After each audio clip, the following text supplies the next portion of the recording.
जैसा आप जानते हैं कि प्रधानमंत्री जी ने कल राष्ट्र को संबोधन किया, बहुत निराश किया।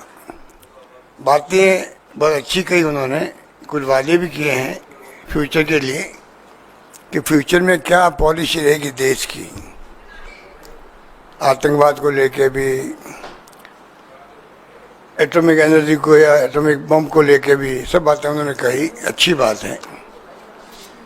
पर जो पूरा देश इंतज़ार कर रहा था कि जो अचानक सीज फायर हुआ, उसको देश पूरा समझ नहीं पा रहा है, कोई नहीं समझ पा रहे हैं। ऐसा कभी होता नहीं है कि वो भी गुप्त तरीके से सीक्रेट रख के कैसे हो सकता है। पब्लिक डोमेन में बात आती है कि हम चर्चा कर रहे हैं युद्ध कैसे रुके। हम भी नहीं चाहते युद्ध करना, क्योंकि सबसे अच्छा काम सेना ने ये किया, जिनको हम सब सलाम करते हैं। उन्होंने जो है पहले दिन ही जो अटैक किया, उसमें ना सिविलियन कोई जगह पर और ना कोई पाकिस्तान के सैनिक अड्डों पे भी नहीं किया, जबकि दुश्मन देश से वो अटैक कर सकते थे। सिर्फ और सिर्फ 9 जगह चुन करके उन्होंने अटैक किया जो आतंकवाद के अड्डे थे। तो पूरी दुनिया में इसकी तारीफ हुई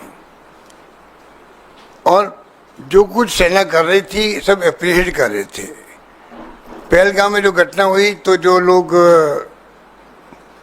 26 परिवारों के अलावा भी देश के हर परिवार के अंदर दुख का आभास हो रहा था और वो सोच नहीं पा रहे कि इसका क्या सब क्या काम लें, संवेदना के लिए भी। ऐसे माहौल में देश चल रहा था, अटैक किया गया, बताया गया 100 लोग आतंकवादी मारे गए, सब कुछ ठीक चल रहा था, सब कुछ ठीक चल रहा था। और हमारा तो इतिहास रहा है, आज़ादी के बाद से ही हिंदुस्तान की फौजों ने कमाल ही किया है। गोवा से बात शुरू करें अपन, गोवा में तो 61 में शायद उसको हमने छुड़ा लिया पुर्तगालियों से। उस वक्त भी युद्ध हुआ था। बचपन मुझे याद है, जब मैं खुद स्कूल में पढ़ता था तब की बात है। 74 में सिक्किम को छुड़ा लिया। अमेरिका का दबाव हिंदुस्तान पे हर वक्त रहा है, चाहे गोवा हो चाहे वो सिक्किम हो। उसके बाद बांग्लादेश का तो 71 का आपको मालूम ही है। बांग्लादेश की घटना को भी हमने उसको,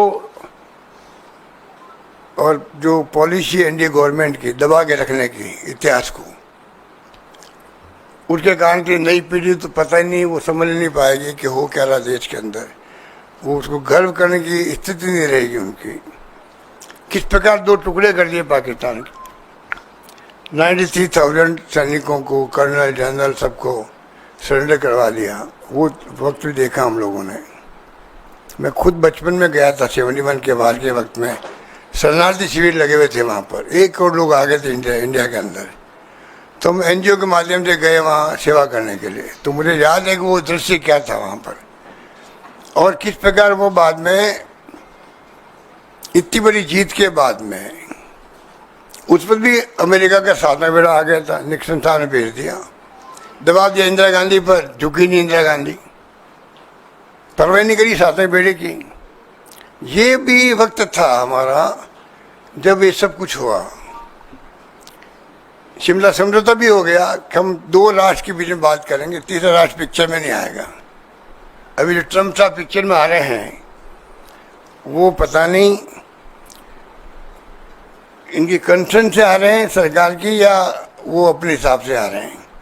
वो भी देश के सामने स्पष्ट करना चाहिए प्राइम मिनिस्टर को, एमईए को, कि भाई वो ट्रम्प साहब जो सब कुछ कह रहे हैं आज के टाइम में, उसके पीछे क्या राज है, क्या दबाव है, हम क्यों सुन रहे हैं, स्पष्टीकरण क्यों नहीं दे रहे हम लोग।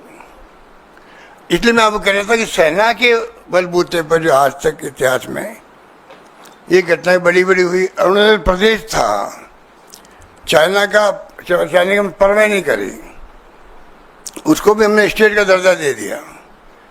65 का वार था, हमने देखा हमारे खुद के शहर में 500 बम गिर गए थे। तो बचपन से देखता रहे 65 के बाद सेना ने जम के लड़ा, लाल बहादुर शास्त्री जी थे उस वक्त में। फिर आपको मालूम है कि किस प्रकार उस पर कुछ लोगों ने विरोध किया उनका। इन्हीं लोगों ने जो आज सत्ता में बैठे हुए हैं।